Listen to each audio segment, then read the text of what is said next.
জি, ওরা তো যে কথা বলছে যে বিএনপির লোক অমুক লোক তমুক লোক ক্ষমতা দেখাচ্ছে এই বলে নিয়ে গেছে, কিন্তু এইভাবে তো দিনের টাইমে নিয়ে যাওয়া পারে না, চুরি করে রাত্রিবেলা, তাই না? ক্ষমতা দেখানো হলে তো নিয়ে যেতে পারে না। যে ওরা আসে বলতেছে যে টিউন অফিস থেকে থেকে মানে ওয়ার্ড সেক্রেটারি আর কি বিএমপির। বিএনপি ওয়ার্ড হ্যাঁ, সেক্রেটারি ওয়ার্ড সেক্রেটারি আর সভাপতি দুইটা মিলেই ওরা কাজ করছে আর কি। এটা 7 নম্বর ওয়ার্ড, 8 নং ইউনিয়ন, 7 নম্বর ওয়ার্ড, বেলবাড়ি। ওই যে ওয়ার্ড সেক্রেটারি পদে আছে আর সভাপতি পদে আছে। ওই যে সিরাজুল ইসলাম আছে ওয়ার্ড সেক্রেটারি, আর জাব্বার ইসলাম টুনি উনি আছেন সভাপতি। ওই যে ইটগুলো নিয়ে গেছে, হ্যাঁ গায়ের জোরে নিয়ে গেছে। ওখান থেকে বলে পারমিশন নিয়ে আসছে, কিন্তু পারমিশন নিয়ে আসে নাই। এসিলে নিজে আসছে, বলছে না এখানে এটা তো কিছু হয় নাই, ওরা গায়ের জোরে নিয়ে গেছে আর কি। এটা কি আমরা যেমন ছিল সেরকম করে দেব, সেটা চাই আমরা, ভালোভাবে হোক, সুস্থ বিচার চাই। এটা অন্যায়, এটা তো ভালো না। ফেরত দিয়ে নেই না, ফেরত দেয় না ওগুলো ইটগুলো। আমাদের হ্যাঁ, আমরা যদি অসুবিধা হ্যাঁ হ্যাঁ কীভাবে যাব? ওই যে বিএনপির ক্ষমতা, বিচার চাই, তাদের বিচার চাই। রাস্তাটা যে এইভাবে করছে আর যারা নিয়ে গেছে তার বিচার হবে না? অবশ্যই বিচার হবে।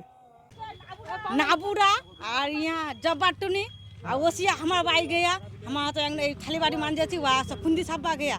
हमारा तो खुंदी में की करবেন কত এইটা আস্তারা না পাকা কর্ম, কত পাকা পাকা হবে, আমাকে তো পাকা হবে, কত পাকা হবে, কত পাকা হবে আমার খুন্দি দাও সালা, আমার সালা ভাই আমার যা বাই দেখাই দিনা সালা ও আর বাই ভাই এখন খুন্দি লোছিল, খুন্দি ওসে না 4-5 জন লোক ওসে না আগা উঠায় নাইলে চলে গেল 3 টলি লেগিয়া জাব্বা টলি আর यहाँ।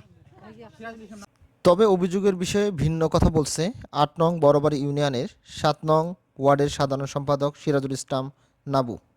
রাস্তার ইট নিয়ে গেছে বাসায়, হ্যাঁ, এই বিষয়ে কি বলবেন? আমি ওই বিষয়ে কিছু জানি না ভাই। মানে সবাই যে আপনার নাম বলতেছে ভাই, বলতেই পারে।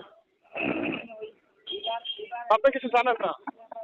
না, আমি জানি না এখানে। বালিয়াডাঙ্গি উপজেলা সহকারী কমিশনার ভূমি আহসান উল হক ঘটনাস্থলে পরিদর্শন করেন। এ সময় অভিযুক্তদের বাড়িতে কাউকে না পেলেও সোলিংয়ের ইট সেখানে পাওয়া যায়। ওই যে আপনাদের ওই উপজেলার বেলসারা নামে একটা জায়গার ইট উঠা নিয়ে গেছে লিডার আর কি। জি, এটার বিষয়ে আপনারা কি ধরনের পদক্ষেপ নিয়েছেন আর যদি বিষয়টা বলতেন আমাদের।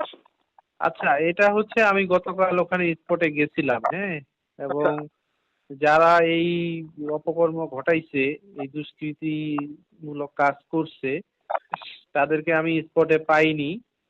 তাদের যে বাড়ি, তার বাড়িতে যে 2 জন ব্যক্তি যে ঘটনা ঘটেছে তাদের বাড়িতে যে আমরা পরিবারের সদস্যদেরকে বলে এসেছি কিছু বিষয়, সাথে হচ্ছে আমাদের ছিল যে প্যানেল চেয়ারম্যান যে ভদ্রমহিলা উনি ছিলেন, তাদেরকে বলা হয়েছে যে তারা যে জায়গা থেকে ইট নিয়ে এসেছে সেইখানে নিজের খরচে ইটগুলো আবার দিয়ে আসবে এবং বিছিয়ে আসবে, এবং এই জিনিসটা তদারকি করবে হচ্ছে আপনার যে ইউনিয়নের যে প্যানেল চেয়ারম্যান আছে উনি এটা তদারকি করবে।